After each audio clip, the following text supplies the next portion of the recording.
Bienvenue dans la suite de cette formation. Dans cette vidéo, nous allons voir comment télécharger et installer Power BI Desktop. Il faudrait noter que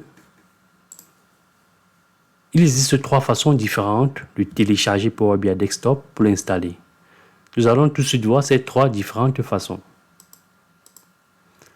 La première consiste à se rendre sur ce site-là, à vérifier la langue d'installation, si elle est en français ou alors si c'est l'anglais que vous préférez.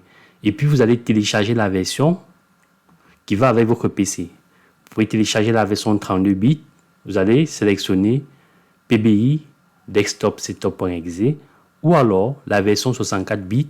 Vous allez sélectionner PBI Desktop Setup 64.exe. Donc on va passer tout de suite à la démo. Donc là, nous sommes sur ce site. Ici, on a la possibilité de sélectionner la langue. Voilà, on va rester sur du français. On va cliquer sur Download. On va cliquer sur Télécharger. Ici, vous voyez qu'on a la possibilité de télécharger cette version si on a un 64 bits ou alors de télécharger la version de 32 bits. Si on a un PC, 32 bits. Une fois que c'est fait, vous cliquez sur Next. Et puis, vous voyez là qu'on a le téléchargement. Après avoir téléchargé, vous allez tout simplement lancer l'exécutable.exe pour installer l'application.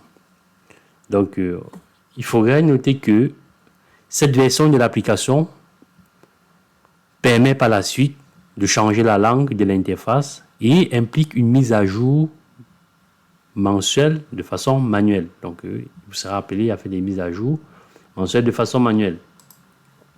Nous allons tout de suite passer à la deuxième façon. Alors, la deuxième façon, c'est assez simple. Vous allez aller sur le site de Microsoft Store via ce lien.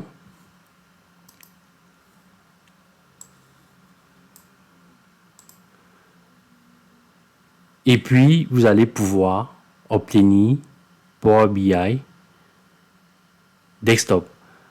Alors, moi, je l'ai déjà installé sur le PC. Donc, je ne vais plus refaire les manips. Voilà. Donc, il faudrait noter que pour cette deuxième façon d'installer, à la différence de la première version, celle-ci entraîne un téléchargement de l'installation automatique des mises à jour. Nous allons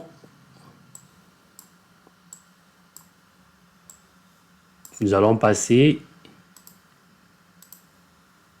à la troisième possibilité. Donc la troisième possibilité ici, ça concerne les utilisateurs du serveur, donc Power BI Server, qui est hébergé sur site.